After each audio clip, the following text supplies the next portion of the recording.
Bonjour. La série du type P numéro 5 traite la notion de structure et les tableaux de structure.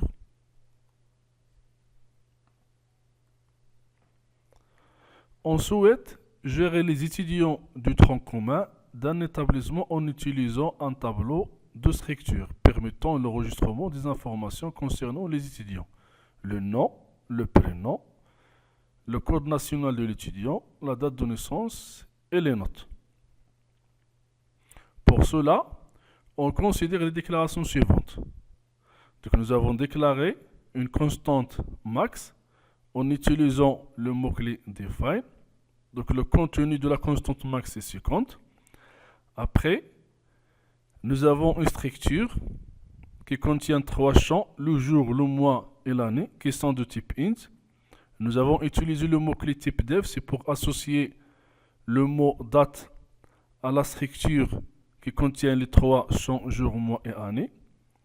Après, nous avons utilisé type dev, c'est pour associer le mot étudiant à la structure contenant le nom, c'est une chaîne de caractères de type char, le prénom, c'est une chaîne de caractères de type char. Nous avons le CNE, c'est un champ de type int. Nous avons la naissance, c'est une variable structurée de type date. Nous avons un tableau notes de type float pour le stockage de 24 notes. Après, nous avons utilisé type def, c'est pour déclarer, pour associer le mot étude à un tableau de structure de type étudiant, dont la taille maximale, c'est max. Alors, notre objectif, c'est de rédiger un programme en C qui contient les fonctions suivantes. Premièrement, la fonction lecture. En argument, il a besoin d'un tableau A et le nombre des étudiants à saisir. Donc, cette fonction permettra la saisie des informations pour un étudiant. Cette fonction ne retourne rien. Pour la deuxième fonction, la fonction affichage aussi ne retourne rien. Ça, c'est pour afficher le contenu du tableau A, c'est-à-dire afficher la liste des étudiants. Avec n, c'est le nombre des étudiants stockés dans le tableau A. Pour la fonction suivante, c'est la fonction valide semestre. À l'entrée, il a besoin d'un tableau de type float, dont la taille maximale c'est 24, qui représente dans la réalité les différentes notes de l'étudiant. Après, deux indices, l'indice du début et l'indice de fin. Ce sont de type entier. Cette fonction, elle retourne un int.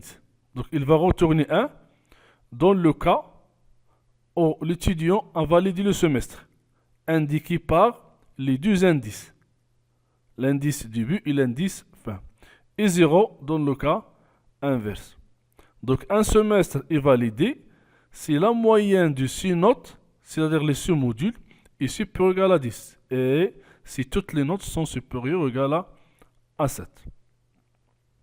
Donc ici pour les indices, par exemple pour le premier semestre, nous avons l'indice du début c'est 0 et l'indice fin c'est 5. Pour le deuxième semestre, nous avons l'indice de début c'est 6 et l'indice fin c'est 11. Pour le troisième semestre, nous avons l'indice de début c'est 12, l'indice de fin c'est 17. Pour le semestre 4, l'indice de début c'est 18 et l'indice de fin c'est 23.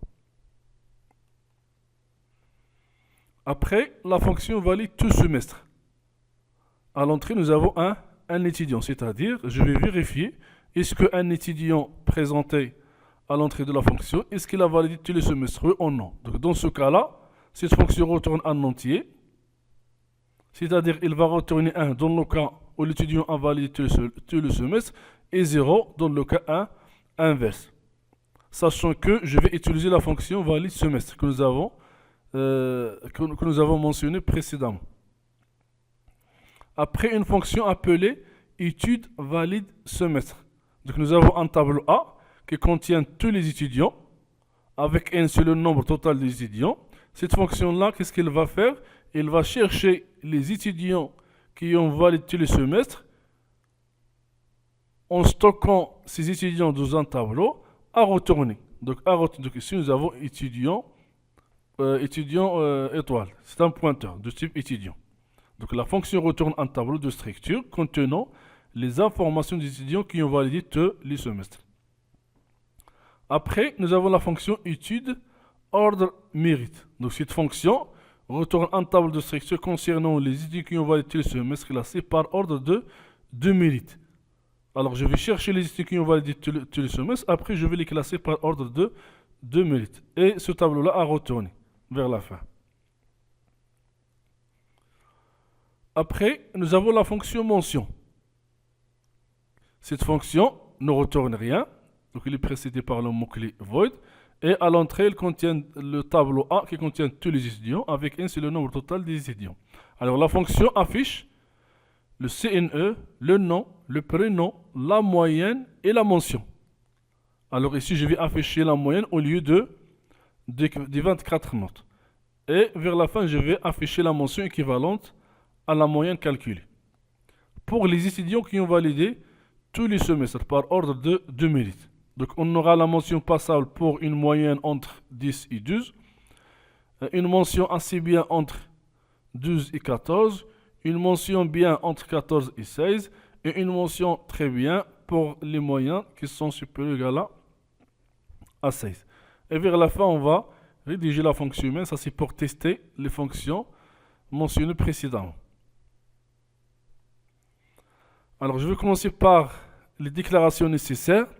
Premièrement, la bibliothèque de standard input output.h. Donc nous avons inclus, c'est l'inclusion de la bibliothèque des entrées-sorties. Après, nous avons introduit la bibliothèque string.h. C'est pour le traitement des chaînes de caractères. Nous avons déclaré une constante max dont la valeur c'est 50. Nous avons déclaré la structure date qui contient les trois champs jour, le mois, l'année. Après, nous avons déclaré la structure étudiant qui contient les champs nom, prénom, CNE, la naissance et un tableau pour le stockage des notes. Après, nous avons défini un type qui est un tableau de type étudiant avec une taille maximale, c'est Cmax. Et nous avons ajouté une variable globale NBV qui représente le nombre des étudiants qui ont validé le semestre. Donc au début, il est initialisé par 0, mais dans les fonctions où on va chercher les étudiants qui ont validé le semestre, donc vers la fin, je dois affecter une valeur à NBV. Donc cette variable est de type int. Pour la première fonction, donc la fonction lecture, donc à l'entrée, nous avons un tableau A de type étudiant et nous avons N, c'est le nombre des étudiants stockés dans A. Pour réaliser l'enregistrement, nous avons besoin de deux indices, I et G. Alors I, c'est pour les indices étudiants et G, c'est pour les notes, c'est pour les indices des notes. Nous avons utilisé la première boucle for I à partir de 0 et inférieur strictement à N et plus. Premièrement, je vais afficher le numéro de l'étudiant. Après, le nom, donc en utilisant scanf, pourcentage S, c'est le format des chaînes de caractères. Adresse de A2I.nom, ça c'est pour l'acquisition du nom. Après, pour l'acquisition du prénom, vous avez scanf avec le format pourcentage S, adresse de A2I.prénom. Pour l'acquisition du CNE, nous avons scanf, le pourcentage D, c'est pour les entiers, adresse de A2I.CNE. Pour la date de naissance, nous avons utilisé scanf avec pourcentage d'ici pour le jour, pourcentage d'ici pour le mois, pourcentage d'ici pour l'année. Alors pour le premier format, vous avez adresse A2I.naissance.jour.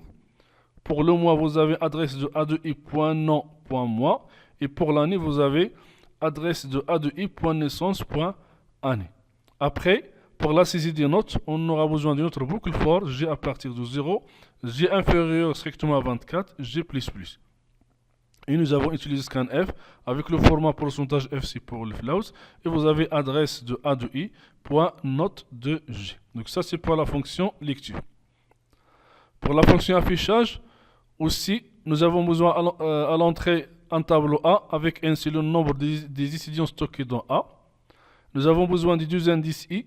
C'est pour parcourir le tableau A pour chaque étudiant. Et vous avez G, c'est pour parcourir les différentes notes. Pour la première boucle, for i à partir de 0 et inférieur à n et plus plus. Alors, on affiche le numéro de l'étudiant. On affiche le nom. Vous avez ici pourcentage S A2i point nom. On affiche le prénom. Vous avez le format pourcentage S A2i point prénom. On affiche le code national de l'étudiant CNE. Pourcentage D, vous avez A2i point CNE. On affiche la date de naissance. Vous avez pourcentage D pour le jour. Pourcentage D pour le mois. Pourcentage D pour l'année. Et vous avez pour chaque format A2i.naissance.jour, A2i.naissance.mois, A2i.naissance.année. Et pour l'affichage des notes, donc la boucle for G, à partir de 0 jusqu'à 23, on affiche le numéro de la note. Et pour afficher la note, c'est pourcentage F. Et vous avez ici A2i, point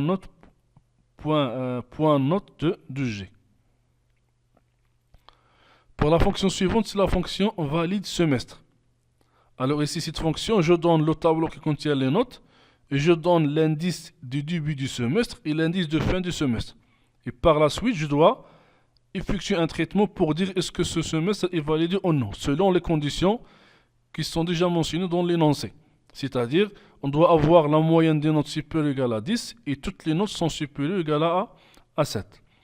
Alors, et cette fonction retourne un entier. Donc, il va retourner 1. Si le semestre est validé, 0 dans le cas inverse. Alors pour réaliser ça, nous avons besoin du I. Ça c'est pour les indices des différentes notes du semestre. Alors pour K, c'est la variable, ou bien c'est un compteur, c'est pour compter combien de notes sont supérieures ou égales à 7. RES, ça c'est le résultat à retourner vers la fin. Donc au début, il est initialisé par 0. C'est-à-dire je considère que le semestre n'est pas validé. Mais par la suite, je vais vérifier s'il est validé. Je vais modifier RES par 1. Et vous avez la variable S de type float, c'est pour calculer la somme des notes. Après, nous avons la boucle for I qui va commencer à partir de l'indice du début jusqu'à l'indice de fin. Après, je vais incrémenter la valeur de I en ajoutant un pas égal à 1. S égale S plus NT de I, ça c'est pour calculer la somme des notes. Après, je teste si la note est supérieure ou égale à 7, je vais incrémenter la valeur de K. Maintenant, après la boucle for, j'aurai quoi? J'aurai la somme des notes dans S et j'aurai le nombre de notes qui sont supérieures ou égales à 7 stockées dans K. Maintenant, pour dire que le semestre est validé, qu'est-ce que je dois avoir? Je dois avoir que S sur 6 est supérieur ou égal à 10. Ça, c'est la moyenne qui doit être supérieure ou égale à 10.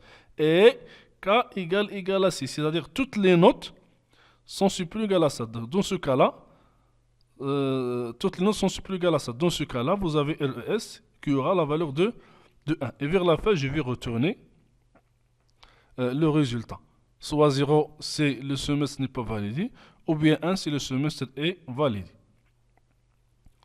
Pour la fonction suivante, nous avons validé tout semestre. Ça, c'est pour vérifier est-ce qu'un étudiant qui est présenté à l'entrée, est-ce qu'il est validé tous les semestres? Oui ou non? Donc s'il a validé tous les semestres, je vais retourner 1. Dans le cas inverse, je vais retourner 0. Alors pour réaliser ça, nous avons besoin de deux variables, début et fin. Ça c'est pour préciser à chaque fois le début du semestre et la fin du semestre. K, c'est un compteur pour compter combien de semestres sont validés. Après, nous avons le I, ça c'est pour parcourir les semestres. Et nous avons RES, ça c'est le résultat à retourner vers la fin. Donc au début, je considère que l'étudiant n'a pas validé tous les semestres. Donc initialisé par 0. Donc dans la boucle for, nous avons commencé à partir de 0 jusqu'à 3. Donc I inférieur strictement à 4. C'est-à-dire, le premier semestre, c'est pour égal à 0. Le deuxième semestre, c'est pour égal à 1. Le troisième semestre, c'est pour égal à 2.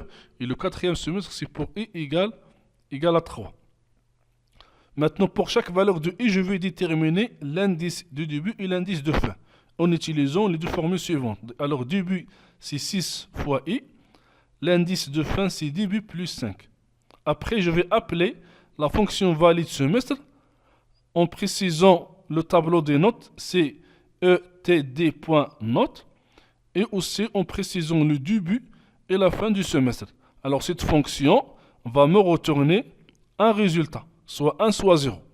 Le 1 ou bien le 0 retourné par valide semestre sera ajouté à K pour avoir vers la fin que K aura le nombre de semestres validé. Donc après la boucle for, j'aurai quoi? J'aurai donc K le nombre de semestres validés. Et je vais tester. If K égale à 4, ça signifie quoi? Que tous les semestres sont validés. Et dans ce cas-là, je vais affecter la valeur 1 à RES, qui va être retourné vers la fin. Return RES. Maintenant, pour chercher les étudiants qui ont validé le semestre. Donc, en utilisant la fonction étude valide semestre. Cette fonction retourne un tableau, retourne un pointeur du type étudiant. Alors, à l'entrée, nous avons un tableau A qui contient tous les étudiants avec ainsi le nombre total des étudiants. Nous avons déclaré un tableau T de type étudiant. Ça, c'est pour stocker les étudiants qui ont validé tout le semestre. Après, nous avons utilisé deux indices. Alors, I, c'est pour parcourir les étudiants dans le tableau A. Et vous avez G, c'est un indice utilisé dans le tableau T. Donc, à chaque fois que je stocke un étudiant dans T, donc je dois incrémenter le G. Donc, la première boucle, donc la boucle for I, à partir de 0, I inférieur strictement à N et plus, je vais appeler la fonction valide tout semestre. En précisant l'étudiant, c'est A de I. Alors, si ce semestre, il va retenir un résultat. Alors, si le résultat retourné égale 1, dans ce cas-là, cet étudiant qui existe à la position 1 a validé tout le semestre. Alors, je suis obligé de le stocker dans le tableau T. En écrivant ça, vous avez T de G reçoit A de I. Et je vais incrémenter G++. Ça, c'est pour le prochain étudiant. Donc maintenant, après la boucle for I, j'aurai les étudiants qui ont validé le semestre dans le tableau T. Après, je vais affecter la dernière valeur de J dans NBV qui représente le nombre des étudiants qui ont validé le semestre, sachant que NBV, c'est une variable déclarée de façon globale. Et vers la fin, je vais retourner le tableau T. Donc, je vais retourner un pointeur sur le premier élément du tableau T. Ici, nous avons ajouté une fonction moyenne qui nous permet de calculer la moyenne des notes d'un étudiant. Donc, à l'entrée, nous avons un tableau dont la taille c'est 24. Donc, dans la réalité, ce tableau représente les notes. La fonction moyenne va retourner un float, c'est-à-dire la moyenne calculée. Pour calculer la moyenne, j'ai besoin de la variable S. De type float, c'est pour calculer la somme des notes. Et c'est pour parcourir les notes dans le tableau int. For, et à partir de 0, et inférieur strictement à 24 et plus. Et je vais calculer la somme à l'aide de la formule suivante. S égale S plus nt de I. Et vers la fin, je vais retourner la moyenne, c'est-à-dire S divisé par 24. Maintenant, cette fonction moyenne va être utilisée dans la fonction suivante. Ça, c'est pour classer les étudiants qui ont validé le semestre par ordre de mérite. Alors, cette fonction étude ordre de mérite, et donc il va retourner un tableau qui contient les étudiants qui ont validé tous les semestres par ordre de mérite, c'est-à-dire classés dans l'ordre décroissant. À l'entrée, nous avons besoin d'un tableau A qui contient tous les étudiants, avec N, c'est le nombre total des étudiants. Nous avons déclaré ici un pointeur V de type étudiant. Ça, c'est pour pointer sur, ou bien pour accéder au tableau retourné par la fonction étude valide semestre. Aussi, nous avons une variable structurée ET de type étudiant, ça c'est pour la permutation. Nous avons un tableau moyenne de type float, ça c'est pour stocker les moyennes des différents étudiants. Avec une variable Y, c'est pour faire la permutation dans le cas du tri. Nous avons les variables I, G et D max. I, ça c'est pour la boucle for I. À chaque fois, je considère que l'étudiant qui est à la position I, c'est l'étudiant qui a la note maximale. Et cette position va être stockée dans la variable I, D max. Et J, ça c'est pour la recherche. Donc nous avons appelé la fonction étude valide semestre avec l'entrée AN et le résultat sera stocké dans V. Maintenant, pour moi, V, c'est le tableau qui contient tous les étudiants qui ont validé le semestre. Et par la suite, je vais trier le tableau V. C'est-à-dire je vais trier les étudiants qui ont stocké dans le tableau V.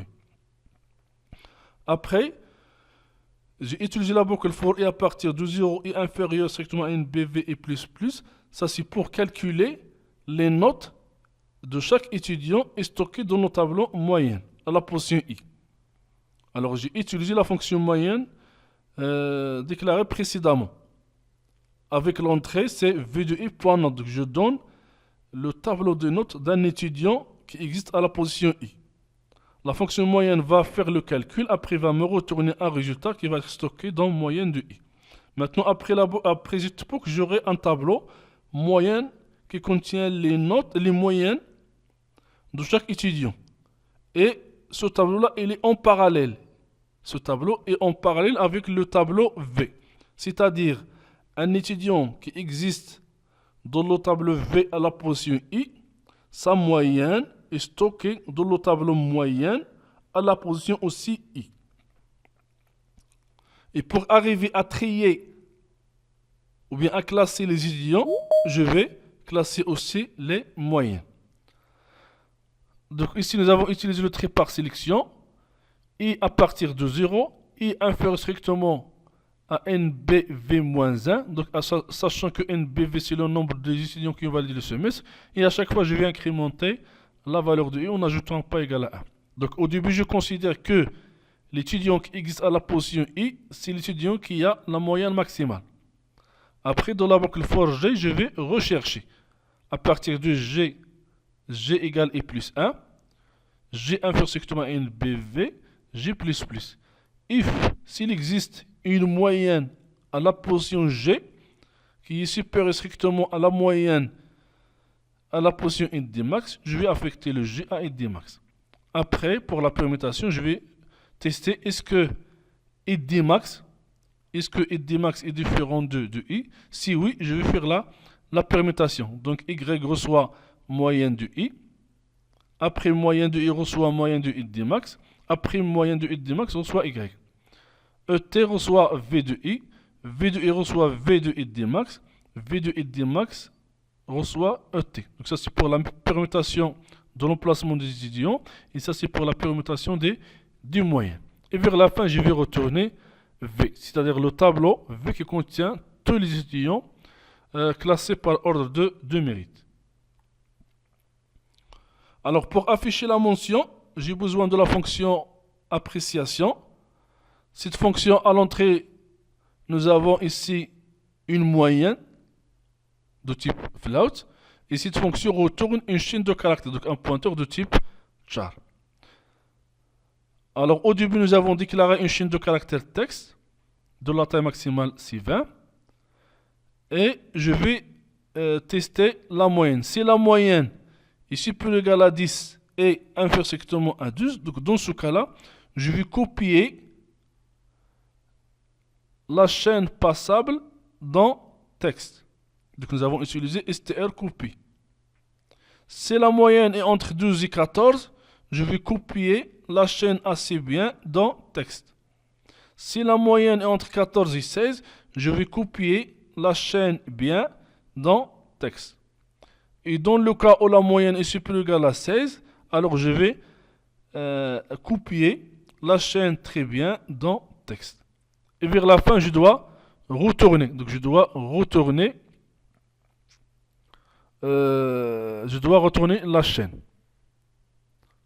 La chaîne stockée dans le texte.